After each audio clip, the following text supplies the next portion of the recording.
Kalau bicara mengenai masalah keinginan untuk mengajukan gugatan hak asuh anak itu kan memang sudah ada lama. Ya bahkan sebelum masalah ini ramai menjadi perhatian masyarakat juga sebenarnya Ruben sudah ada dalam wacana pemikirannya dia. Tadi kami ditelepon dari Tanah Suci oleh Ruben Onsu untuk berdiskusi tentang beberapa hal dan sampai pada suatu keputusan Ruben mengatakan bahwa kami sudah boleh untuk mendaftarkan gugatan hak asuh anak.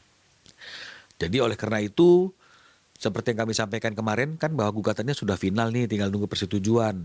Ya, jadi karena kami sudah mendapatkan persetujuan, tadi kami sudah mendaftarkan gugatannya ke Pengadilan Negeri Jakarta Selatan by e-court. Ya, jadi yang bisa kami update dari perkembangan perkara klien kami Ruben Onsu dalam perjuangannya untuk bisa mendapatkan hak berkumpul bersama anak-anaknya yang selama ini dia tidak mendapatkan haknya untuk berkumpul. Hari ini tanggal 30 Juni 2026 setelah tadi kami ditelepon dari Tanah Suci oleh Ruben Onsu untuk berdiskusi tentang beberapa hal dan sampai pada suatu keputusan Ruben mengatakan bahwa kami sudah boleh untuk mendaftarkan gugatan hak asuh anak. Jadi oleh karena itu, seperti yang kami sampaikan kemarin kan bahwa gugatannya sudah final nih, tinggal nunggu persetujuan. Ya, jadi karena kami sudah mendapatkan persetujuan, tadi kami sudah mendaftarkan gugatannya ke Pengadilan Negeri Jakarta Selatan by e-court, ya online sistem, dan sudah diterima registrasi pendaftarannya. Kita sudah bayar biaya perkaranya dan sekarang ini kita sedang menunggu tanggal sidangnya yang akan diinformasikan juga by e-court. Inilah update yang bisa kami sampaikan pada hari ini tanggal 30 Juni 2026. Oke, Abang mungkin boleh sedikit diceritakan Bang mengenai ini kan final hari ini, nah mungkin berarti kan artinya sudah dicanangkan dari sebelumnya. Nah ini kenapa akhirnya hari ini? Ya, jadi kalau bicara mengenai masalah keinginan untuk mengajukan gugatan hak asuh anak itu kan memang sudah ada lama. Ya bahkan sebelum masalah ini ramai menjadi perhatian masyarakat juga sebenarnya Ruben sudah ada dalam wacana pemikirannya dia. Kalau dia tetap tidak bisa mendapatkan haknya untuk berkumpul bersama dengan anak-anaknya, mau tidak mau dia akan melakukan upaya hukum, ya.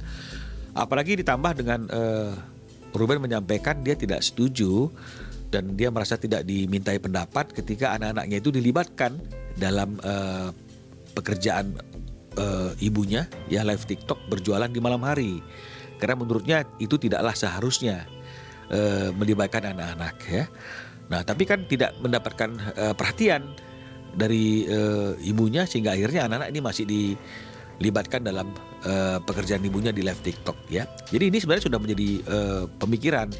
Nah, hanya saja seiring dengan berkembangnya masalah ini dan semakin banyaknya perhatian masyarakat dan publik dan semakin banyaknya netizen masyarakat yang menyampaikan data-data elektronik yang sudah pernah di-update sebelumnya ataupun mungkin dari hasil tayangan-tayangan live TikTok itu, ini menambah keyakinan bagi Ruben untuk mulai melakukan upaya yang lebih jelas dan tegas untuk mendapatkan hak berkumpul bersama dengan anak-anaknya dan juga tentunya untuk mencegah anaknya ini tidak patut diduga dieksploitasi yang bisa merusak pola asuh dan pola didik anak ini. Nah, jadi itulah yang membuat kemarin sebelum umroh Ruben sudah meminta kami untuk membuat gugatan hak asuhnya, sudah menandatangani surat kuasa dan kita sudah finalisasi gugatannya, ya sudah kita sampaikan juga ke Ruben. Baru tadi Ruben akhirnya mengatakan sudah boleh didaftarkan, maka hari ini kami daftarkan gugatan hak asuh anak di Pengadilan Negeri Jakarta Selatan. Selain eksploitasi anak, juga adanya eksploitasi anak, mungkin artinya ada kesepakatan lain yang berarti tetap terpenuhi. Ya, kalau memang misalnya pertanyaannya adalah apakah ada kesepakatan lain yang tidak terpenuhi, ya memang kan pada waktu terjadi perceraian itu kan sudah ada Akta 39 kesepakatan kedua belah pihak sebagai konsekuensi dari adanya perceraian. Kan di situ sudah diatur juga tentang pembagian waktu anak-anak ini. Nah, di situ kan sudah disepakati bersama dalam 1 minggu 2-3 hari anak-anak akan tinggal, akan kumpul bersama dengan Ruben. Ini yang belum direalisasikan, ya. Artinya itu sudah disepakati, harusnya tidak ada alasan yang membuat itu tidak dilaksanakan, tapi kan tidak dilaksanakan. Sampai hari ini Ruben juga tidak mendapatkan hak itu. Ya, jadi kalau misalnya kemudian teman-teman bertanya, "Bang, kemarin sudah dipertemukan di bandara, apakah masih akan melakukan upaya hukum?" Yang diinginkan oleh Ruben kan bukan hanya bertemu sekilas, ya, di tempat umum ada kamera. Yang diinginkan oleh Ruben adalah anak-anak tinggal bersama dengan dia 2 atau 3 hari, sehingga ada quality time dan sifatnya tentu private, kan begitu. Nah, jadi itu tidak mencegah Ruben untuk tetap berjuang mendapatkan haknya berkumpul dengan anak-anaknya. Ditambah lagi, kalau misalnya teman-teman banyak yang bertanya juga, "Bang, nanti tanggal 11 Juli kan ada pertemuan." Pertemuan itu kan juga belum tahu menghasilkan apa. Dan yang diinginkan oleh Ruben kan bukan pertemuan, bukan joint meeting. Yang diinginkan anaknya ada bersama dengan dia 2-3 hari dalam 1 minggu. Ini yang belum terrealisasi. Jadi artinya upaya apapun yang dilakukan, sepanjang itu tidak membuat dia bisa berkumpul bersama dengan anak-anaknya, ya dia akan tetap konsisten untuk melakukan upaya hukum yang membuat dia bisa berkumpul dengan anak-anaknya. Ya, termasuk ya tentu hal-hal yang harus dibahas mengenai masalah pembiayaan anak-anak. Karena kan dalam akta itu kan dikatakan biaya anak-anak itu kan akan didiskusikan. Tapi kan menurut Ruben ini ya, diskusinya kan tidak ada. Yang ada tiba-tiba ada perincian biaya pokok 3 anak 75, berarti masing-masing anak 25. Ada biaya-biaya lain kan begitu kan, yang nilainya kita tahu sendiri di atas 200 juta. Dan menurut Ruben ada lagi biaya kartu kredit yang katanya setengah-setengah nih, saya udah setengah kamu setengah gitu loh misalnya.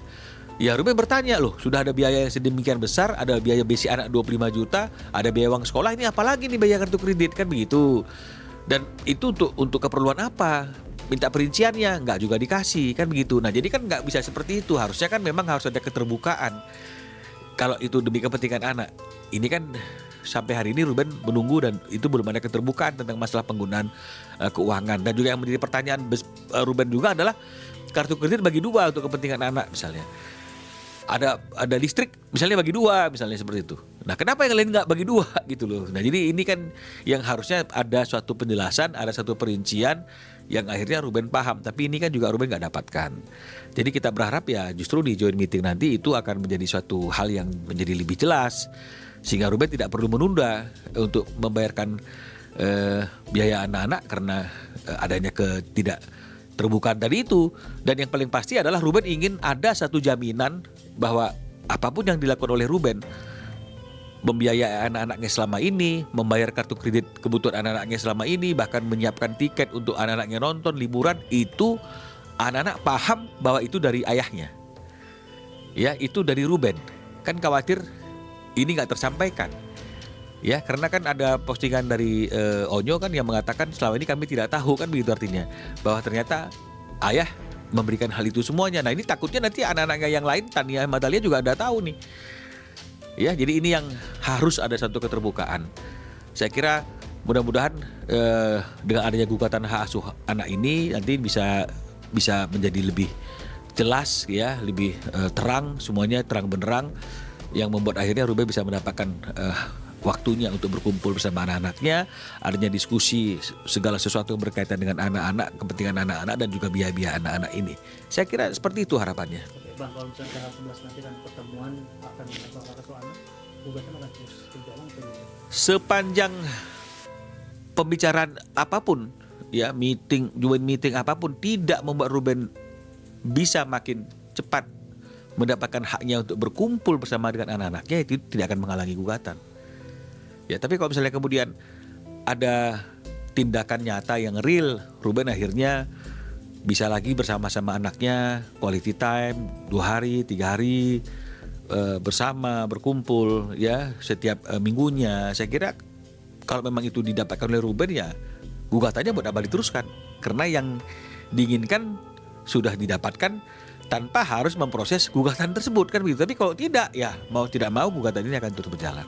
Dia buat tanggal 11 belum ada komunikasi akan ngobrol soal apa nanti dengan pihak Ya, secara garis besarnya kan memang sudah dikatakan akan mengobrol tentang masalah pembagian waktu tadi itu, dan juga tentang nafkah mungkin, dan juga biaya tentang aset ya, tentang gini.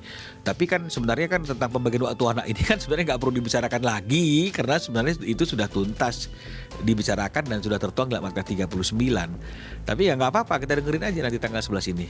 Akan memberikan suatu hasil yang lebih baik, membuat Ruben bisa berkumpul dengan anaknya, atau seperti apa. Karena kalau nanti misalnya ujung-ujungnya hasil meeting itu kembali berulang seperti yang dialami oleh Ruben hari ini, kan artinya kan nggak perlu ada joint meeting.